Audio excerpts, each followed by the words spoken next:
Olá, a Estação Onconovas é um podcast produzido pelas clínicas Oncovi, Centro de Oncologia, Hematologia e Terapia Biológica, NOC, Núcleo de Oncologia e Hematologia do Ceará, juntamente com o IBISP, Instituto Brasileiro de Inteligência em Saúde, Pesquisa e Inovação. Sejam muito bem-vindos.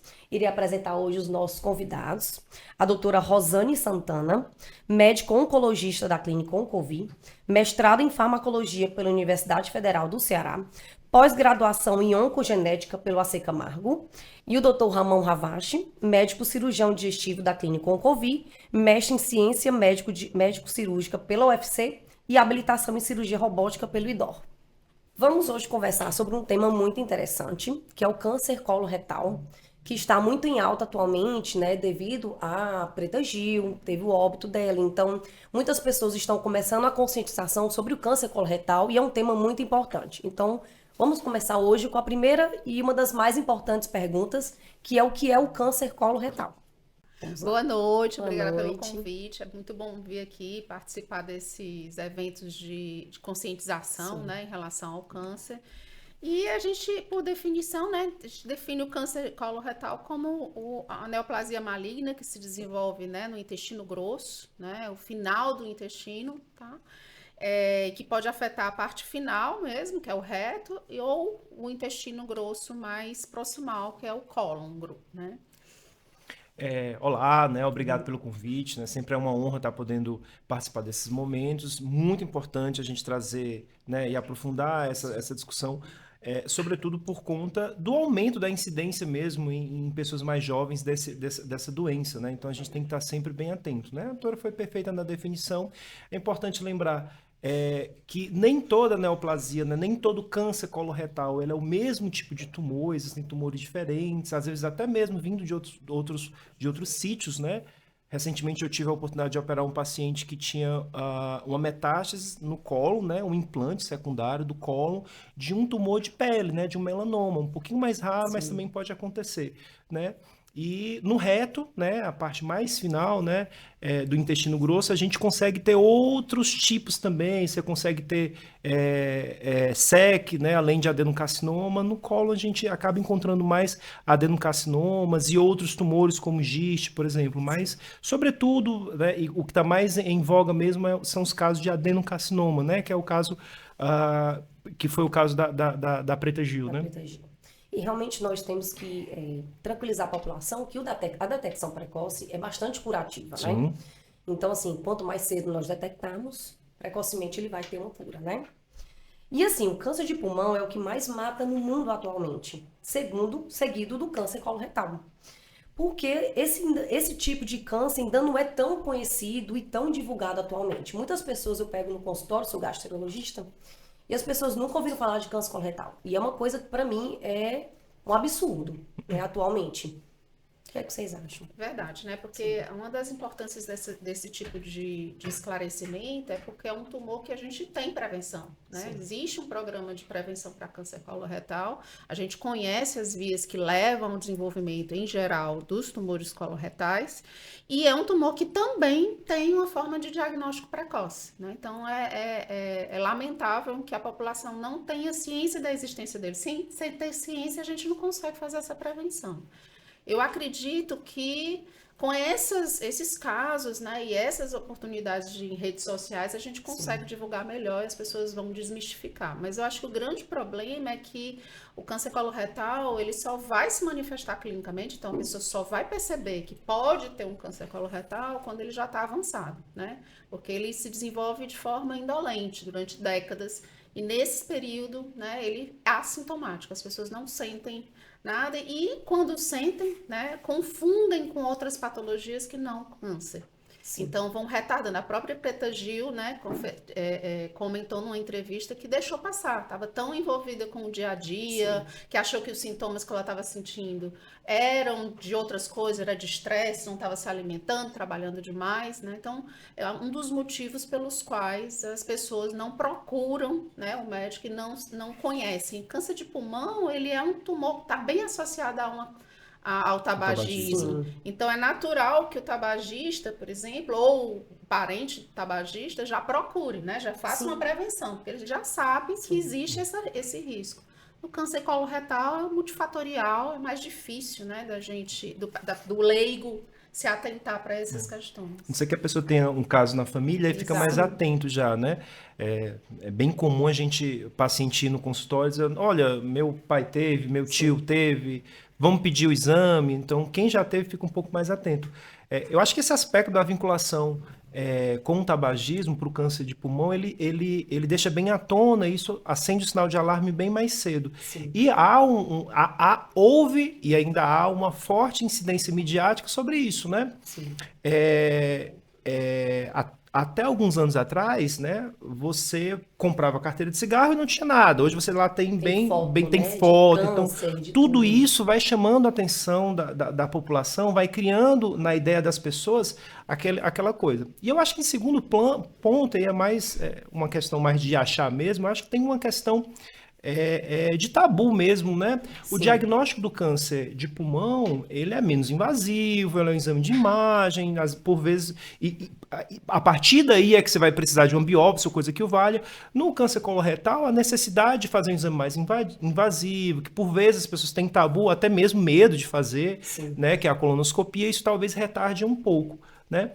Agora, tem um ponto que a Ana Márcia falou que é fundamental, que eu acho que as pessoas têm que ter isso em mente, né? Porque o diagnóstico, ele não é um fim, né? Ele não é um fim, sobretudo o câncer coloretal. Eu convivi com um paciente que quando ele foi diagnosticado pela primeira vez com o câncer coloretal, eu sequer médico era, né? Eu era um menino, eu era um secundarista provavelmente. Acho que nem mais secundarista que se fala hoje, né? Eu estava lá pelo ensino médio, né? E aí eu me formei, ele teve câncer no sigmoide, teve uma metástase no fígado, ele tirou o sigmoide, operou o cólon, operou o fígado, recidivou anos depois no fígado de novo, ele reoperou, recidivou de novo, na quarta recidiva foi que eu já era médico, ele já era cirurgião digestivo e foi quando ele chegou no meu consultório.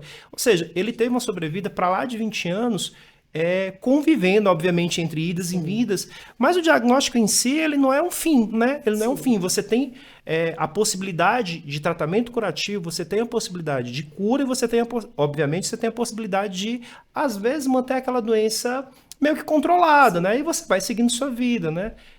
Então é muito importante, porque às vezes o medo desse diagnóstico como um fim, como uma sentença, faz com que as pessoas tenham medo de procurar, né? E esse medo de procurar, aí sim, acaba por vezes sentenciando, porque a pessoa demora, e quando o diagnóstico vem, às vezes os sintomas estão ali e você tenta remeter a outra coisa, e às vezes se você descobre um pouquinho mais cedo, você consegue ter uma possibilidade de cura muito maior do que um diagnóstico que é dado depois, né? Em relação a essa parte do tabu do câncer coloretal, é muito impressionante no consultório, né? Como gastrologista e que faço também colonoscopia, os pacientes têm muita vergonha na colonoscopia. Como se fosse uma coisa horrível, como se fosse vergonhoso. Eu entendo, tem um preparo intestinal, mexe com fezes, então os pacientes têm medo do exame, os pacientes têm medo do preparo, a desinformação é uma coisa que eu acho impressionante. Em que sentido? Ou o paciente fala, fulano morreu de não sei o quê. Às vezes não morre nem da coluna, às vezes não morre, não tem nada a ver com isso, mas a desinformação é uma coisa que impede muito o diagnóstico. Acho que é o mesmo, desculpa, é o mesmo problema relacionado ao câncer de próstata. Mesma coisa, do toque retal, né? Do toque retal, né? É a mesma coisa, acrescido da dificuldade do exame, né? Isso é importante. Todo o preparo do exame. No câncer de próstata, você vai ao urologista, o exame é feito ali, obviamente pode prosseguir ou não. No câncer coloretal, tem um preparo que realmente requer um laxante potente, requer uma dieta 24, 48 horas antes. Então, realmente a desinformação e o tabu, para mim, são as coisas que mais postergam o diagnóstico. E no consultório é impressionante como as pessoas realmente evitam fazer a colonoscopia de uma maneira completamente errada. E apesar de ser um exame que tem o seu desconforto, porque tem um preparo, enfim, tem a dieta, mas é um exame de mortalidade, ou seja, o risco do exame é ínfimo, né? Assim, muito pequeno. A chance de acontecer alguma coisa ruim é pouquíssimo provável, né? Mas ainda há no imaginário das pessoas que é, de fato, uma coisa de outro mundo. E, sobretudo, quando... assim, o tabu e a desinformação é tão grande que, às vezes, as pessoas têm a primeira coisa que você pergunta, mas doutor, um exame que nem sedação eu vou levar, Nossa, né? Então, assim, eu não completamente quero. sedado, né? E um exame seguro, com sedação, com anestesista, né? Que a chance de acontecer algum evento adverso no procedimento é muito baixo. E o que você vai ter de benefício com o exame diagnóstico, Enorme. né? Não só o diagnóstico de possibilidades, né? De câncer ou coisa que vale, mas de tantas outras doenças, de Nossa, gente, vertígolo, ó, né? colonoscopia, eu falo assim para todos os pacientes, não é somente detecção de câncer coloretal. Lesões, retirada de pólipos, Podem ser precursores. que são precursores, né? Principalmente os pólipos adenomatosos com displasia de baixo grau, alto grau, que é visto através da polipectomia e da biópsia. Então, avaliação de lesões vasculares, de vertículos, angiectasias, sangramento, Doença autoimune, doenças né? autoimunes. Que aumentam o risco para câncer Sim. coloretal. Então, Então, você já assim, tem uma forma de alertar, né, que aquele indivíduo tem que fazer o acompanhamento. A própria presença de pólipo já é um alerta. Sim. Olha, você já tem uma condição aqui, foi retirado, mas isso mostra que o seu cólon, né, ele está propenso ao desenvolvimento dessa doença. Mas se não você- é a doença ainda. E Então, se isso você é acha, fantástico, e se você né? acha nesse estágio, a polipectomia, a retirada daquele pólipo, ela não é só, ela não é tão somente diagnóstica, como por vezes curativa. Então, se você deixa aquele pólipo e ele evolui para uma displasia de alto grau, para um adenocarcinoma in situ, para um câncer propriamente dito, você vai ter que precisar de uma cirurgia bem mais invasiva, bem maior. Enfim, então. Os estudos mostram que na colonoscopia, a cada 10 polipectomias, né, 10 retiradas de pólipos, nós temos que encontrar entre 10 a 15% de adenomas. Então, a taxa de encontrar adenomas, que são esses pólipos, que são precursores para câncer coloretal, tem que ser entre 10 a 15%. Ou seja, 1 a 2 pólipos, com certeza, A cada 10, serão né? a cada 10 serão adenomatosos. Então, com certeza, assim, uma sensação de um rastreio coloretal ótimo. Em relação ainda ao câncer, né? O que vocês falam sobre sinais de alarme? Quais são os principais sinais de alarme para o câncer coloretal que nós temos que falar para a população que ficar como alerta? Como o Ramon falou logo no início, o câncer coloretal não é uma doença só, né? A gente tem pelo menos 3 regiões, só topograficamente, 3 regiões ali que tem comportamento início, né? Desenvolvimento biomolecular e evolução diferente, né? Então, a gente tem o cólon direito, cólon esquerdo e o reto, né? Que é a parte mais distal. São 3 doenças, grosseiramente falando, são 3 doenças completamente diferentes. E de acordo com a localização, o sintoma vai variar. Mas, em geral, juntando os 3, né, as 3 localizações, o principal alerta é mudança de hábito intestinal, né? Se você tem um ritmo intestinal, né? Se você tem um padrão intestinal e de repente, né? Ou não tão de repente, ele muda, então você tem um hábito intestinal diário, começa a passar 2, 3 dias, vai progredindo, daqui a pouco eu só evacuo com laxante, você tem que ter alerta, né? Isso somado a outros sintomas, sangramento, né? Anemia, Às vezes perda de né? peso. Então, uma anemia que você... Um causa não sangramento que você esclarecida, nem né? percebe, mas você fica anêmico, né? Então, esses são sinais que você tem que estar alerta, porque vocês provavelmente já tem uma lesão. Pode, se for um câncer, você já deve ter uma lesão um pouco maior do que o que a gente quer, né? Encontrar normalmente. Então, esse eu acho que é o principal. Ou você tem uma diarreia, né? Ou você tem uma constipação, uma prisão de ventre que não era o usual. Claro que isso não é uma eventualidade, não é uma coisa aguda. Você vai perceber essa evolução, né? de forma persistente. Eu dizia muito para os meus alunos e meus residentes, ainda digo, na verdade, é o seguinte: se você, e eu tenho que atualizar esse meu mantra, se você vir um idoso que está anêmico e mudou o padrão do hábito intestinal, é mandatório você fazer uma colonoscopia. Acabou. Eu tô num local que é difícil, eu dizia para eles, não importa, faça o seu papel, solicite o exame. O velho desce aos pulos, né? Mas faça aquilo acontecer. Não, porque você vai deixar passar. Você vai deixar passar. Então, assim, de fato, assim, como a doutora falou, a anemia, né? A mudança do padrão do hábito intestinal, perda de peso, né? E aí era uma doença mais ali da 6ª, 7ª década de vida, e agora a gente está tendo um processo de inversão, né? provavelmente pela mudança do hábito de vida, mudança de padrões alimentares, né? Mudança de padrão alimentar que trouxe essa doença um pouquinho mais, né? Quem nasceu na década de 90, né, e vem de lá para cá, tem bem mais chance de desenvolver do que quem é de 60, 70, né? Provavelmente, não tem uma resposta dada para isso, mas provavelmente por conta da mudança dos padrões de vida, de alimentação, enfim. O fato é que não negligencie esses sintomas. Não tenha medo, não tenha medo. É claro que ninguém quer estar doente, mas se você tem a possibilidade de ter um diagnóstico mais precoce, vai ser melhor para você. Então, mudou o padrão de hábito, começou a perder peso, a anemia que não se explica, a presença de mudança, de alterações também na coloração das fezes, né? Sim. A pessoa não nota um sangramento, né? Às vezes, aquele sangramento vivo, que às vezes pode ter presença nas fezes, por vezes ele vai dar conta mais de doenças orificiais, né? Sim, uma hemorroida, fissura.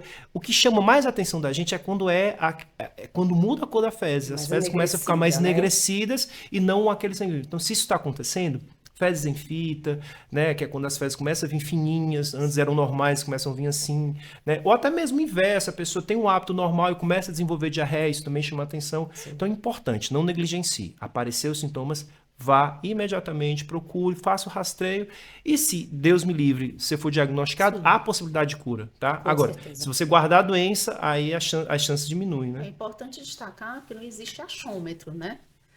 Eu acho que é uma síndrome do colo irritável. Eu acho que é hemorroida. E também não aceite um diagnóstico simples assim, então, se você tiver com esse sintoma. Então, procure uma pessoa que esteja habilitada a fazer esse tipo de diagnóstico, né? Um profissional que se detenha nessa investigação. Porque não é incomum a gente ter paciente com câncer coloretal que passou diversas vezes com esses sintomas por profissionais da saúde e foi negligenciado. É uma hemorroida. A hemorroida não é necessariamente para sangrar e não é sangrado no padrão do câncer coloretal. Sim. Então, nem tudo que sangra é hemorroida, né? Sim. Não vai alterar o hábito intestinal. Não cabe aqui a gente falar da semiologia de cada dessas situações, mas não aceite um diagnóstico simples assim, se você está com um sintoma persistente como esse. Como vocês enxergam o impacto que as figuras públicas podem ter na conscientização da população? Bom, eu considero, a gente estava conversando antes, né, que foi bem positivo para a população, a Preta Gil, né, nesse caso, abrir, né, o diagnóstico e abrir todo o andamento do tratamento dela, desde o início até quando realmente recorreu, para que as pessoas se alertem para essa possibilidade. O que eu fico preocupada às vezes com os anúncios, né, que geram uma expectativa errônea, né? Eu acho que acredito até que isso já aconteceu outras vezes, fez um tratamento, né? A celebridade fez um tratamento e já terminou o tratamento, estou curada. Né? E isso para os pacientes que já estão com a doença gera uma expectativa ruim, né? Porque eles geram comparação. Gera comparação, é desnecessário, eu acho. Mas em termos de informação sobre a doença, é fantástico. O problema é que, obviamente, a gente não quer, né, que várias pessoas tenham esse diagnóstico e acabem tendo que noticiar. Eu acho que deveria ser uma coisa oficial, né? Devia ser uma forma de educação em saúde de forma contínua, né? Do jeito que o cigarro foi taxado, do jeito que a caixa de cigarro vem com as imagens das patologias relacionadas a cigarro, acho que a gente tem que vincular mais, né, a existência dessa doença. Esses meses, né, câncer, mês tal, mês azul, rosa, eles têm ajudado nesse sentido, mas eu acho que precisa ser mais intensivo e extensivo, né? Não pode ser só numa determinada escala, tá? Eu acho que tem que ser uma coisa mais contínua. E até porque a gente não quer que ninguém adoeça, precisa estar notificando que está doente, né? O câncer é uma doença que traz muitos impactos, além de lidar com a própria doença, a pessoa tem que estar abrindo, né, para a população é desconfortável. Então, eu acho que deveria haver mais campanhas de conscientização, trazidas pelo governo, trazidas por empresas, né, que trabalham com essa área e por nós mesmos, médicos, né? Acho que a gente tem que vincular essa necessidade de alerta e orientar os pacientes de como fazer. Seja você especialista ou não. Acho que toda a questão de screening do câncer não é feita pelo oncologista, né? toda forma de prevenção do câncer, em geral, é atenção básica. Com né? certeza. Então, Clínico geral. Isso. O profissional de saúde lá da atenção básica, ele tem que estar atento, que é um paciente obeso, um paciente idoso. O que esses indivíduos têm de risco de doença e ir fazer a prevenção em relação a essa doença. Então, precisa também treinamento, Com certeza. das pessoas. Então, a celebridade ajuda, né? Mas eu receio que esse efeito positivo da doença da Preta Gil, que levou a vários pacientes a procurarem consultório, procurarem fazer a colonoscopia, vai enfraquecendo e daqui a alguns meses ninguém nem fala mais no assunto da doença. Acho que é importante a gente deixar também a nossa solidariedade, né? A família Gil, a Sandra, mãe da Preta também, porque a exposição também traz seus, né? E eu acho que ela foi extremamente corajosa, como sempre foi. A Preta Gil é uma mulher que sempre foi corajosa na sua carreira, enfim, nas suas áreas de atuação, na sua vida como todo, e também no enfrentamento da doença, ela trouxe uma coragem muito importante para alertar a população. Acho que né? ela humanizou bastante o câncer, sabe? Não, Ela expôs de uma maneira. E a família deu um exemplo, né? A família tem um exemplo de resiliência. Que a gente trabalha com câncer, né? vê esses conflitos, né? Essa dificuldade do paciente que está com uma recorrência de doença, lidar com a doença por conta das relações. E ela deu um exemplo de tudo. Ela humanizou, ela expôs como foi a coluna, ela expôs os sintomas que ela teve. Eu sou super pé atrás com as figuras públicas no quesito de fanatismo, sabe? Viram pessoas assim, psicopatas em tudo, o que eles usam, eles querem usar, então eu sou realmente um pouco atrás. Agora, em relação à Preta Gil, eu acho que ela humanizou, eu acho que ela expôs de uma maneira que beneficiou muita gente atualmente. A minha opinião é que realmente o caso dela veio para agregar, infelizmente veio a óbito, mas que humanizou muita gente, quebrou muito tabu. E é importante que esta luta que a Preta travou, ela sirva a longo prazo, né? A gente não pode perder isso, essa dor que ela teve, ela não pode ser em vão. Muito importante que a gente tivesse, a partir disso, política pública, né? Eu acho que falta muita política pública de saúde. Um dos fatores de risco para câncer coloretal é padrão alimentar, baixa ingesta de fibra, aumento de produtos industrializados, sobretudo carnes processadas, e a gente não tem nenhuma política pública voltada para a prevenção, né? O diagnóstico precoce, ele é feito lá na atenção primária, a doutora colocou perfeitamente. Então, assim, educação continuada, né? Tem que ter educação permanente nas unidades de saúde, tem que haver campanha para alertar a população de forma constante, mas, sobretudo, isso tem que ser orgânico, isso tem que ser como política pública, isso tem que ser disciplina da escola. Sim. Tem que ser disciplina da escola. A criança ela tem que crescer sabendo os processos de adoecimento, de tudo, da alimentação saudável. Evoluímos, de fato, a gente evoluiu bastante, né? A gente estava conversando antes, né? A gente que agora a gente é pai há pouco tempo, mas a gente está vendo aí nos livros, né? Sim. O quanto tem mudado e o quanto precisa melhorar ainda mais. Isso tem que ser política pública, né? A dor que a Preta passou, do ponto de vista, ela tem que se transformar em política pública de saúde. Então, deputados, vereadores, senadores, eles têm que se mexer aí no sentido de transformar isso em alguma política que vá reverberar a longo prazo, para a gente não perder isso, né? Para que esta luta em específico, a Preta é uma figura pública, um artista, ela vai perdurar por toda a eternidade pelo aquilo que ela produziu na profissão dela, na arte dela. Mas é importante que a dor que ela viveu agora também se reverbere em política pública para ajudar a salvar outras pessoas. Que isso é o mais importante. Em acréscimo, né, base na nossa experiência, a experiência que a gente tem da preocupação que o paciente oncológico tem com a sua vida, o seu dia a dia, né, e alguns tabus em relação às consequências de um diagnóstico de uma cirurgia por câncer coloretal, foi muito interessante também ela mostrar como a vida dela continuou seguindo, né, enquanto ela tinha disposição, obviamente, né.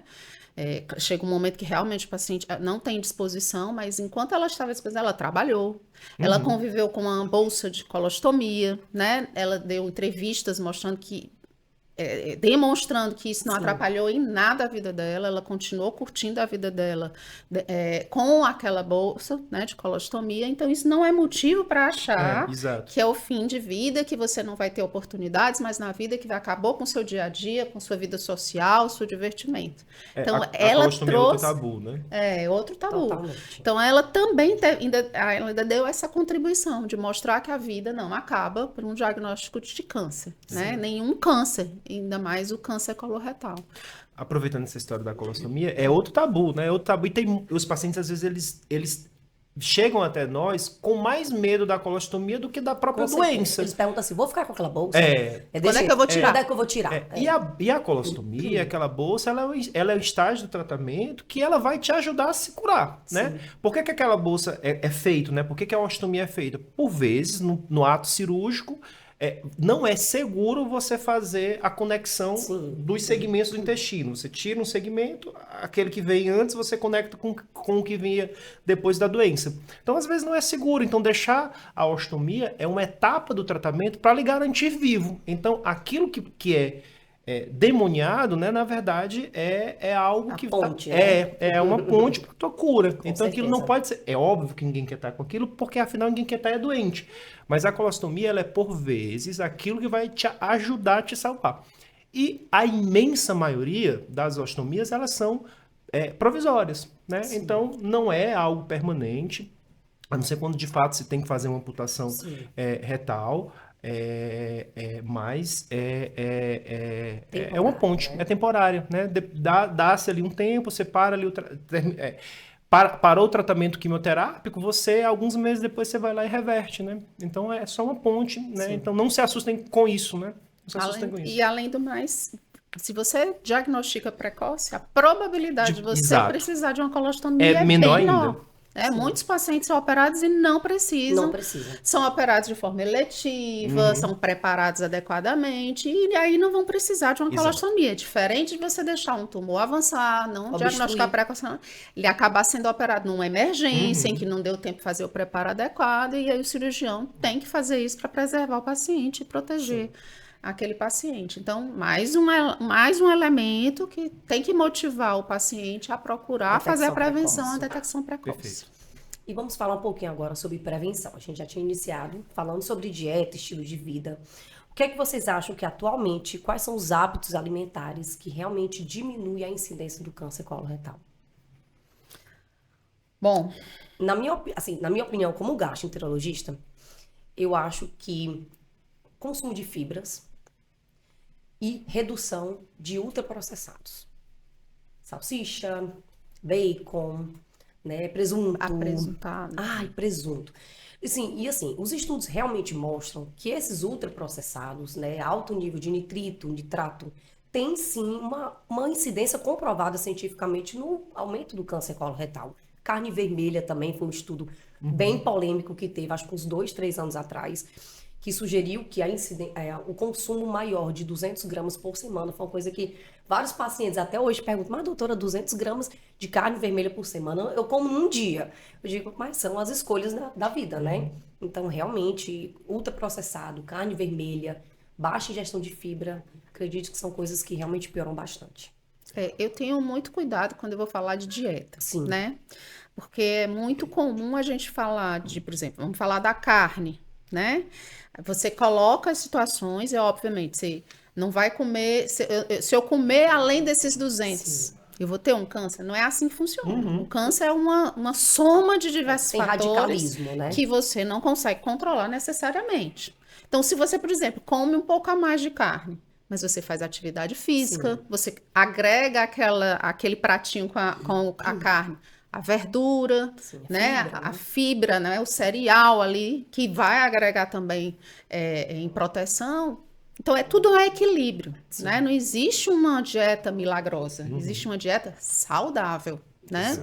Então, você pode trabalhar o seu dia a dia, adaptar o que é saudável do ponto de vista técnico-médico para a sua realidade, para aquilo que te dá prazer. Porque a gente também não pode tirar o prazer da dieta, né? Sociabilidade, né? Exatamente. Comer é algo sociável, ajuda a interagir. Eu acho que, de ponto de vista público, de grande abrangência na população, o que me preocupa é fast food. Ah, é horrível. Porque o fast food, ele traz Sim. tudo isso. Concordo. É a carne processada, é enlatada, o Defumado, condicionamento, né, também é complicado, é muito carboidrato Conservação. envolvido, muito pouca fibra, e quando tem, né, tem gente que pede para tirar, né, que não É gosta. verdade. Então, assim, me preocupa, e a gente vê que essa incidência do câncer coloretal, ele aumentou exatamente com a era de industrialização. Ela vem aumentando Sim. exatamente por essa... E o que é que tem a ver a industrialização com isso? É o estilo de vida das pessoas, né? A gente passou a trabalhar mais, ter menos tempo para fazer atividades físicas e Sedentarismo, tudo. obesidade. E o tempo para comer também mudou, né? O custo de comer também mudou. Então, as pessoas começaram a se alimentar de forma menos cuidadosa, de qualquer jeito, rápida, né? A gente sente isso socialmente. Aquela velha mesa com a sua família, almoçar com sua família, acabou, né? Todo mundo come rápido e acha estranho quando tem que todo mundo se reunir. Então, eu acho que a grande questão foi essa. E outra coisa, o sedentarismo. Né? A gente vai em congresso, o último grande congresso americano, foram várias mesas de discussão do impacto da obesidade, e não só do impacto da obesidade, mas o impacto da perda de peso e atividade física na redução do risco e na melhora da doença. Então, eu já tenho câncer. Se eu fizer atividade física agora, vai mudar? Vai mudar no tratamento e vai mudar também no desfecho. Sim. E o câncer coloretal foi um dos tumores que se comprovou, né, que se você começar atividade física, nunca fiz, começar atividade física regular, bem controlada, existe uma melhora da sobrevida desses pacientes. Então, eu acho que um grande divisor aí também é o sedentarismo. E a gente está vendo um aumento, mesmo com essas canetas, né? Todas essas medidas anti-obesidade, está havendo essas medicações, elas não são acessíveis para a grande maioria da população, e o que a gente está vendo numa população mais baixa é exatamente um aumento de obesidade. É porque o alimento super industrializado, carboidrato de rápida absorção, ele é mais barato, né? Então isso é um problema social gravíssimo, né? E tem impacto em tudo, né? Especificamente a obesidade, até para você ir para a cirurgia obeso, você fazer a cirurgia do ponto de vista técnico é pior. É pior. É mais difícil você operar, você agrega riscos à cirurgia, porque tem mais riscos de infecção no pós-operatório. Então, o paciente obeso, ele é um paciente constantemente inflamado, isso diminui a cicatrização, isso aumenta o risco de fístula. Então, assim, que é quando vaza, né? Quando você faz a emenda lá do intestino e vaza. Então, tudo é pior, tudo é pior. E eu acho que no peso aí dos fatores de risco, aqueles mais conhecidos, né? A idade, que nós já falamos, e hoje em dia ficar atento, porque não é mais um problema de saúde de quem tem 60, 70 anos, está cada vez mais precoce, sobretudo por conta desses fatores que nós já conversamos. História familiar, né? Então, aquela pessoa que já teve na família, principalmente parente de primeiro grau, ficar muito atento para começar esse rastreio antes, né? Os guidelines aí botam 45 anos, mas para câncer esporádico, né? Para aquela pessoa que nunca teve um caso na família. Mas para quem teve caso na família, começar 10 anos antes do diagnóstico, do parente. Ou né? 40 anos de idade. O que vier primeiro. Então, para não perder tempo, né? Para não perder tempo. Mas do estilo de vida, sobretudo, sedentarismo e alimentação pega muito, porque é essa virada, né? É essa virada que teve agora, com o aumento dos alimentos ultraprocessados, a baixíssima ingesta de fibra é muito difícil. Eu tenho um filho de 10 anos, né? Eu estava conversando essa semana com ele, que eu estava oferecendo fruta para ele, ele foi recusando uma após uma, né? Recusou tangerina, recusou tâmara, recusou banana, recusou... E eu, poxa, cara, não dá para ser assim, né? E isso tem que começar também, a partir dos nossos processos educativos familiares, né? Precisa se mudar isso, né? E o estilo de vida da gente faz com que a gente chegue até comprar fruta em conserva, né? Isso, assim, então, precisa se mudar isso. E aí é por isso, mais uma vez, que a gente volta lá para a política pública, porque isso não pode ser uma coisa que parte individualmente, porque isso tem impacto social. Então, tem que haver política pública alimentar nas escolas para a criançada começar a comer fibra, né, voltar a comer fibra, porque antes a gente comia, né, para que isso mude no roteiro geral da alimentação. E atividade física. Né? Com E certeza. atividade física muito importante, muito importante. Além de, né, evitar o tabagismo, né, Alcoolismo, né? o uso de álcool, né, porque isso vai trazer, obviamente, Sim. menos risco. Mas sedentarismo, a dieta, né, e esses dois somados levam à obesidade, isso realmente tem pegado bastante. E considerando, né, que a gente está vivendo uma era de muito imediatismo, né, de achar que tudo se resolve, eu vou viver desse jeito, depois eu faço isso que resolve. Não existe solução assim tão rápida. Não adianta você comer mal e comprar um suplemento de fibra. Não adianta. Não Ai, vai nossa, fazer a só menor que- diferença, né? As pessoas comem mal e tomam vários suplementos vitamínicos, Exatamente. né? Ômega K, A, B, C, D, E, F, G. Não Tudo tem ali no sentido. mundo, E né? gasta um dinheiro horroroso Muito, nas fibras solúveis, muito. quando você pode ter ali in natura, que é saboroso, tem o prazer da alimentação, é mais saudável Só lembrando que e mais a fibra, barato. que a fruta que tem mais fibra é o kiwi. Foi mostrado que 2 kiwis ao dia, eu sei que é caro, pessoal, mas teoricamente o kiwi é a fruta que tem mais fibra. Então, E 2 já tem kiwis ao dia. estudos antigos que mostram que fizeram a intervenção. A parte da população usou fibra suplementar nesse padrão e outra que não teve Não diferença. tem diferença. Né? Então, não é a fibra em si, é o que a fibra significa. Se você tem uma dieta rica em fibra, você está comendo coisas boas. Exato. Não é o elemento fibra isoladamente, né? Você está comendo outras coisas e está deixando de comer determinadas coisas que não Aí são não leva a saudáveis. constipação, que aí tem até estudos relacionados à constipação que são meio assim, não fecham, mas há também uma ideia de que a constipação também pode deixar resíduos, né, por mais exposição mais longo tempo da mucosa, que pode gerenciar a formação de pólipo e aí desencadear o processo. Mas de fato, né? De fato a alimentação tá aí no centro aí da discussão. Com certeza. E assim, realizar a colonoscopia, principalmente paciente acima de 45 anos. Então, quando nós vamos falar sobre a segurança, a importância desse exame, é imprescindível todos realizarem, principalmente acima de 45 anos. É um exame seguro, é um exame feito sob sedação, o paciente está dormindo, não sente dor durante o exame. O pós também, praticamente o paciente não tem dor. O que complica um pouco é só mesmo o preparo, que não é complicar no sentido ruim. O paciente vai usar um laxante, vai fazer uma dieta laxativa 24 horas antes. E realmente a diarreia pré-exame é necessária para que nós possamos visualizar todos os pólipos, retirar os pólipos, visualizar lesões cancerígenas, biopsiar.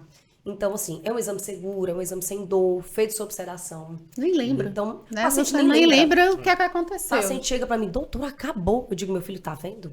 Fale para os seus amigos que têm 45 anos, vamos fazer o rastreio do câncer coloretal de uma maneira correta, né? Só destacar, assim, que o Ramon falou do câncer esporádico, é Sim. o responsável, a maioria dos cânceres da população, né? Sim, A gente tem uma verdade. proporção muito pequena, em torno de 5 a 10%, que são os hereditários, que é diferente desse padrão que a gente citou aqui, que é um parente, ou 2 parentes e tudo mais.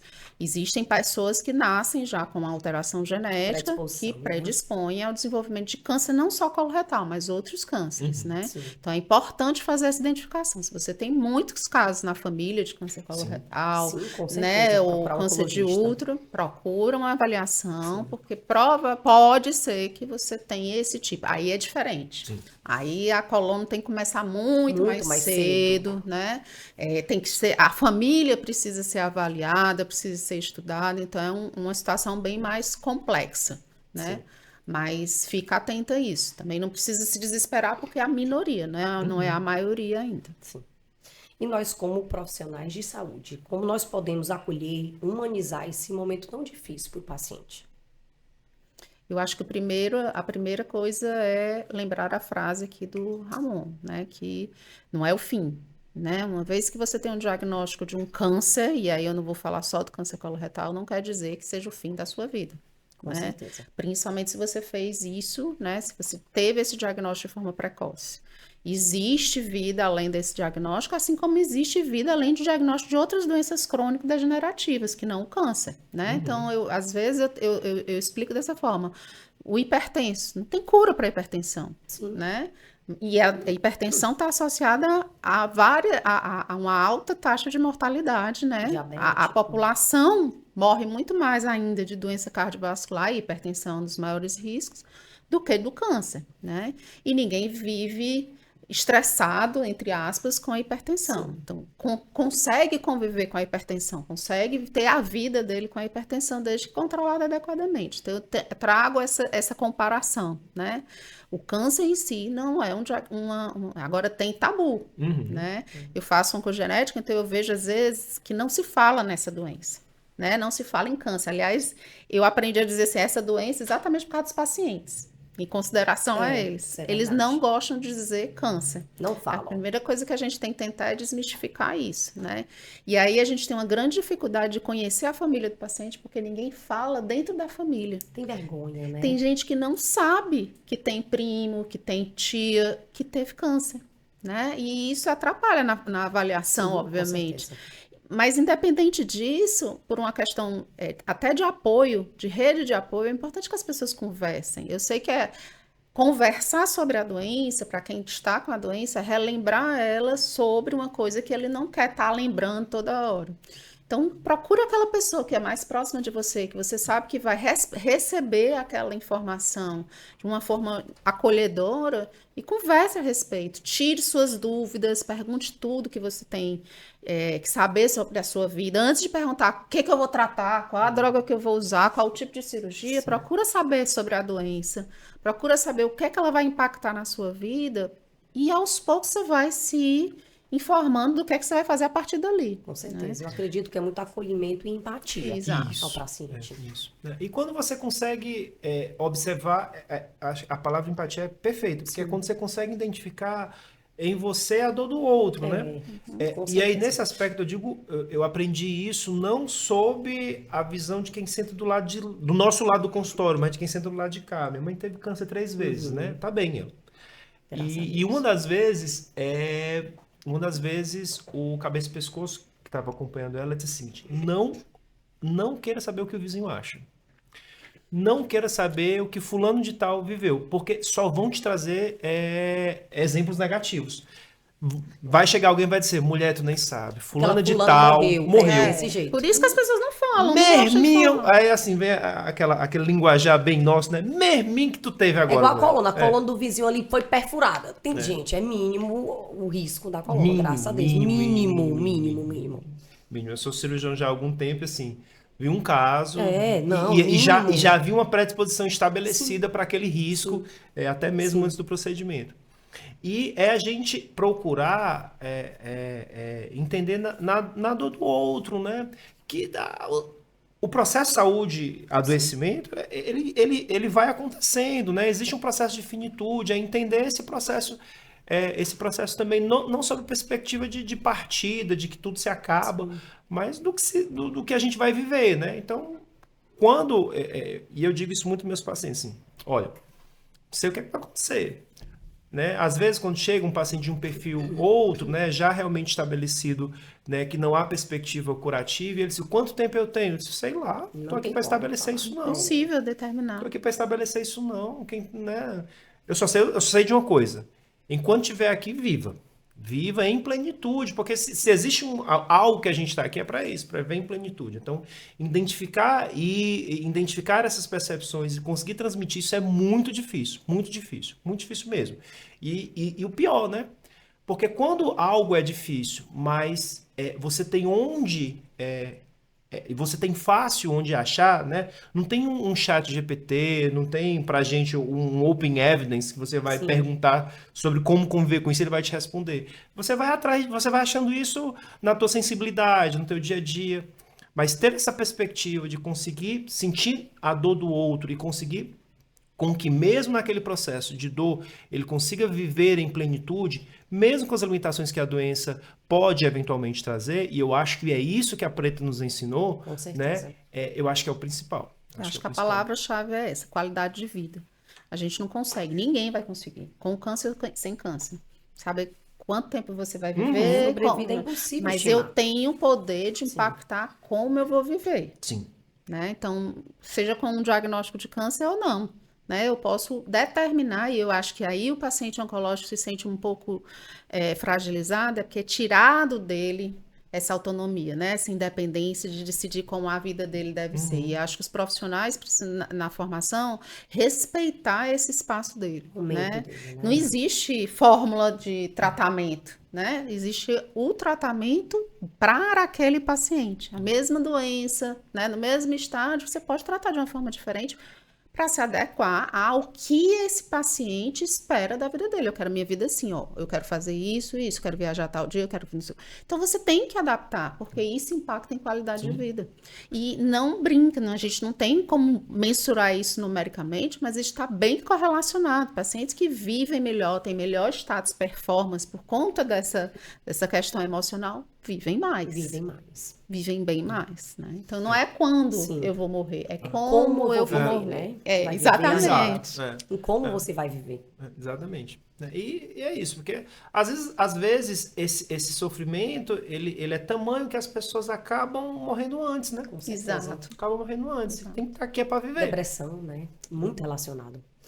Em relação a essa parte de qualidade de vida, sobrevida, nós sabemos que atualmente o tratamento do câncer coloretal teve um avanço muito grande, né? Quimioterapia, imunoterapia nos pacientes, né? Nos casos selecionados, cirurgia minimamente invasiva. O que é que vocês acham em relação ao avanço do tratamento atualmente? Eu acho que o grande diferencial, pelo menos na minha área de atuação, foi a gente conhecer essa doença, Sim. para poder a gente individualizar o tratamento. O que é que Sim. esse tumor tem, né? Com certeza. Que leva ele a crescer mais rápido, dele ser mais agressivo ou menos agressivo. Conhecer isso, e aí o avanço de biologia molecular foi Uma essencial. terapia mais guiada, né? Exatamente, para guiar, né? Guiar de forma a individualizar e também diminuir efeito colateral, Sim, que aí importante, entra a história a da qualidade de vida. Então, a gente tinha, por exemplo, antes de eu começar a fazer oncologia, o que se tinha de visão de quem fazia uma quimioterapia? Era vômito, Era. né? Tinha Queda de cabelo. vários Então, retratos e queda de vômito, cabelo e muito vômito. Faz anos, né, que já se tem drogas que são potentes em relação ao enjoo, a gente já não vê mais paciente vomitando como antes via. Então, nessas coisas do dia a dia do paciente se impactou muito. E na qualidade das drogas, né? Então, a gente tem muita droga boa, individualizada, então mesmo, aí vai a história, não pergunte ao vizinho, porque o câncer dele é diferente do seu, você é diferente dele, né? A droga que ele está usando é adequada ao tumor dele e a ele, não a você. Então, cuidado com as comparações. Use essa pessoa que teve o câncer como uma forma de apoio, de informação positiva, né? Não se compare. Sim. Com certeza. Né? Porque isso vai lhe angustiar de forma desnecessária. Mas eu acho que o grande avanço, por que essas drogas são desenvolvidas? Porque a gente começou a entender como é que o câncer se comporta. Antes tinha aquela visão, é um monte de células se dividindo, era uma massa crescendo, mas a gente sabe que não é só isso. Com certeza. Né? A gente sabe que tem outras coisas e o tumor é inteligente em relação a como sobreviver a todos os ataques que a gente fazia de forma indiscriminada, né? Então, o grande avanço foi esse. Então, quando eu separei lá os 3 tipos de câncer coloretal, hoje a gente tem muito mais do que 3, baseado nisso. Então, hoje a gente tem um diagnóstico de câncer, a gente faz o estadiamento, vê a extensão dessa doença, mas a gente também pega o material desse tumor e vai analisar marcadores que vão dizer para a gente se é mais agressivo, menos agressivo, se responde bem ou não responde bem a determinada droga, e aí traçar aí a estratégia de tratamento. Eu acho que isso fez um diferencial enorme, não só em sobrevida, mas também em qualidade de vida. E essas coisas estão interligadas, né? Sim. A gente também abriu a cabeça para coisa que não necessariamente é direcionada ao câncer, né? Não é direcionada à célula neoplásica, é direcionada ao paciente. E aí esses apoios de nutrição, né? De todos esses cuidados que o paciente tem, atividade física durante o tratamento, também impactaram positivamente. Psicologia, a equipe multidisciplinar. Então, não tem um dono do paciente, entre aspas. Existe uma equipe, né, que vai cuidar dele se sente acolhido e é mais fácil, né, de conduzir, além do que é mais seguro. Eu tenho uma paciente que ela vai na emergência com muita frequência para fazer paracentese, né? Ela tem carcinomatose peritoneal, para tirar a água da barriga, né? E aí um dia eu fiquei meio preocupado com ela, porque é uma rotina que ela sai de casa, pega o carro, para, abre uma ficha na emergência, espera para ser atendido na emergência, o médico da emergência aciona agente cirurgião, pede a internação, então ela leva o dia inteiro no hospital, né? E eu disse, dona fulana, vá no meu consultório que eu vou lhe dar a guia e a senhora vai chegar, sobe para o centro cirúrgico, eu faço, a senhora vai para casa imediatamente. E eu achei tão engraçado que ela disse assim, porque aquilo estava sendo, eu não enxerguei a terapia no processo, porque ela disse, e eu vou perder a chance de vir aqui, conversar com o meu doutor, que me atende aqui toda semana e tal. Então, assim, é a história da equipe multi, né, assim, que neste caso nem era uma equipe multi direcionada, tratada, mesmo, né? Assim, mas para ela, aquilo era uma rotina que a fazia bem. Então, ter essa equipe multi, da enfermeira que cuida do catéter, que cuida do porte, da psicóloga, do nutricionista, né? É muito importante, né? Isso tanto o NOC quanto o Oncovi estão de parabéns, que tem uma equipe muito bem formada para isso, né? Muito bem formada para isso. Com certeza, gente. E para gente da cirurgia, a gente teve alguns avanços, né? Teve alguns avanços também muito importantes. Primeiro, sobretudo, o transicionar da cirurgia aberta para a cirurgia laparoscópica, né? Isso melhorou a recuperação dos pacientes. As intercorrências mais graves de cirurgia, fístula, deiscência, isso nem tanto. Mas, assim, a recuperação, muito, e se você recupera rápido da cirurgia, você consegue seguir o tratamento posterior, se for o caso, quimioterapia ou rádio, enfim. E isso era muito importante. E devolver o paciente com qualidade para voltar a viver sua vida, deshospitalizar, aquela coisa toda. Então, isso foi muito importante. E agora a gente está vivendo uma nova transição. A via continua laparoscópica, mas é da qualidade tecnológica que a gente tem agora com a cirurgia robótica, né?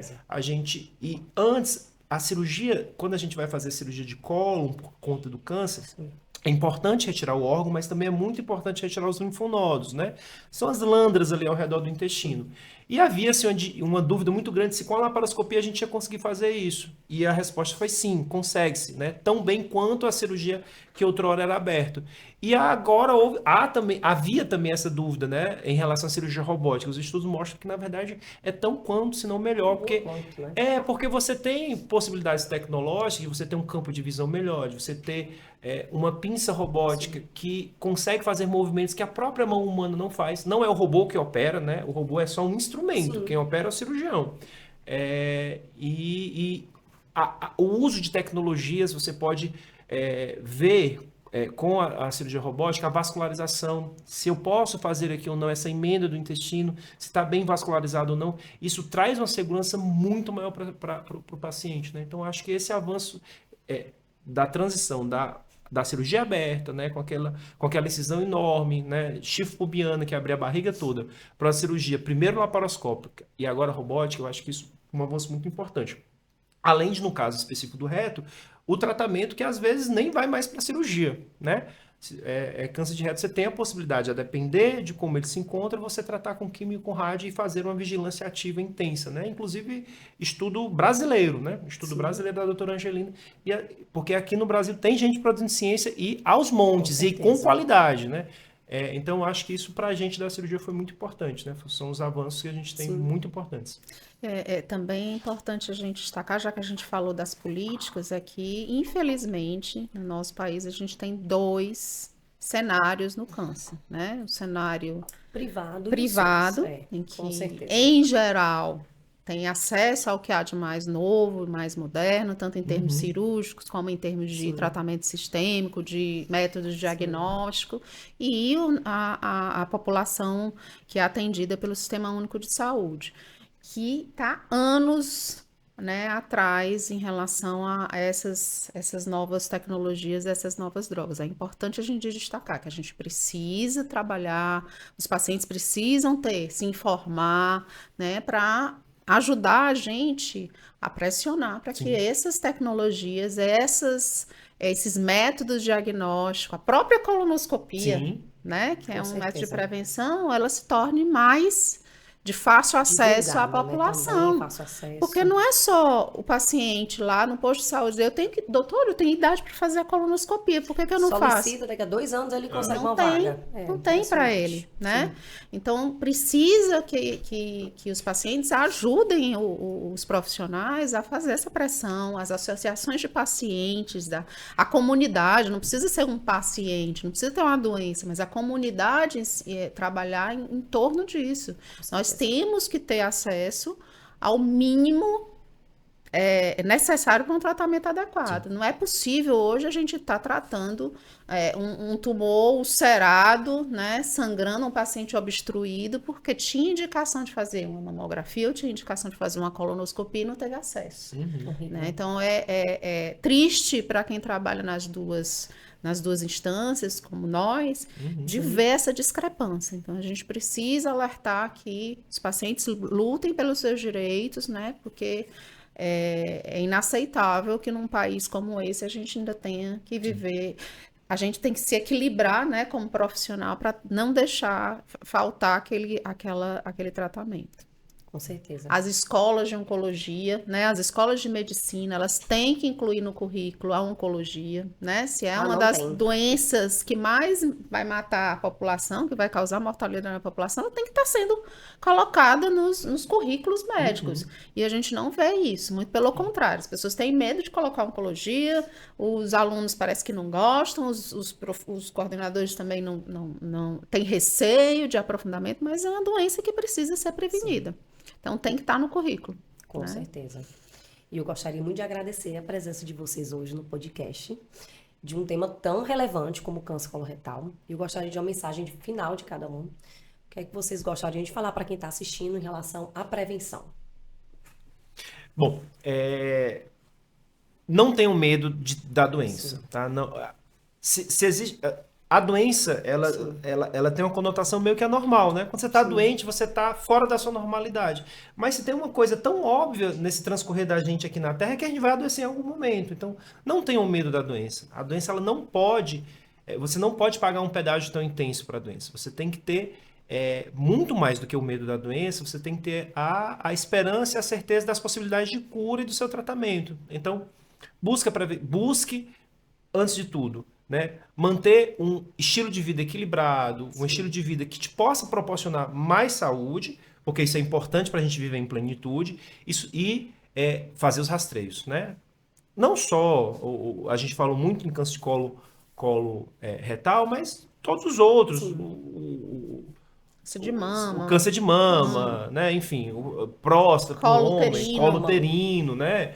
Que inclusive é um absurdo a gente ter tantas estratégias de prevenção, inclusive imunoprevenção, vacina, e você ainda ter câncer de colo de útero. Mas é importantíssimo a gente não transformar o medo da doença, o medo disso, em um tabu que, ao final, vai prejudicar o paciente. Então, procure, se informe, viva em plenitude, viva em equilíbrio, né?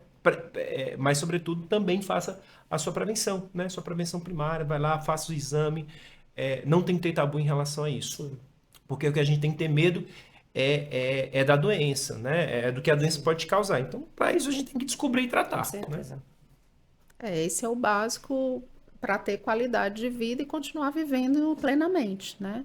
Eu acho que, assim, eu explico muito assim, olha, o medo é normal. Você tem que ter medo. Sim. O ser humano precisa ter medo. O medo é um mecanismo de defesa, né? Mas o medo não pode paralisar. Jamais. Quando ele paralisa, já é doença, né? E tem que ir para tomar um ansiolítico, tem que procurar terapia e tudo mais. Então, o medo, ele não pode paralisar, ele tem que te motivar, né? Então, se eu tenho medo de ter um câncer, eu tenho que me motivar a ter uma boa alimentação, a fazer uma atividade física, a ter boas relações, né? Tá em equilíbrio com o meu corpo e minha mente, né?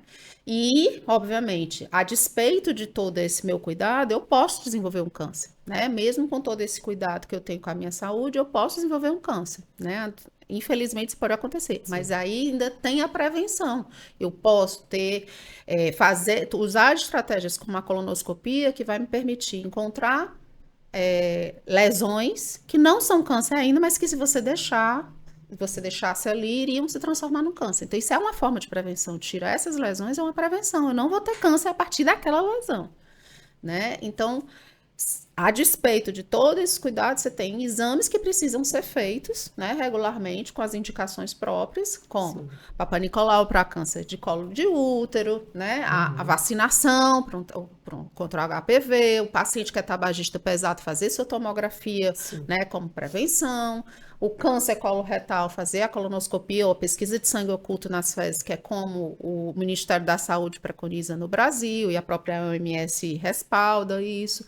Então, assim, fazer os exames que estão que já são conhecidamente, tem evidência que causam impacto na prevenção do câncer. Também não vai sair fazendo check-up, fazendo um monte de exame, não, senão você não vai viver. E nem tudo tem benefício. Muito pelo contrário, você está se expondo a um exame desnecessariamente. Então, o paciente que chega pedindo marcador, né? Exatamente. Não, eu queria os marcadores tumorais. Vamos fazer um exame de sangue para saber se eu tenho câncer. Não é assim que funciona, né? Então, cuidado, procure uma pessoa que é formada para isso, que tem a especialização para isso, para lhe orientar. Qual é o exame que eu realmente preciso? Não vamos chegar no laboratório com uma lista de exames que não vai servir para nada, só te angustiar mais. Se você estava com medo da doença, você vai viver mais apavorado ainda, né? Então, procure o seu profissional de saúde, se informe no que está adequado para a sua realidade. Se você é uma mulher numa idade fértil, tem que fazer sua prevenção. Se você é uma mulher na pós-menopausa, você tem que fazer outros exames, já é diferente, né? Então, certeza. Se informa, procura o profissional adequado que ele vai te orientar nesse sentido. Venham para o consultório, tirem as dúvidas. Exatamente. Sabe? Não acredite em tudo que escuta por aí, né? A desinformação posterga o diagnóstico precoce. Quer saber mais sobre a prevenção e o combate ao câncer? Siga nossas redes sociais, @NOC, @CliniconCovi, @IBISPOficial e venha conhecer a Clínica Gastro Call Center.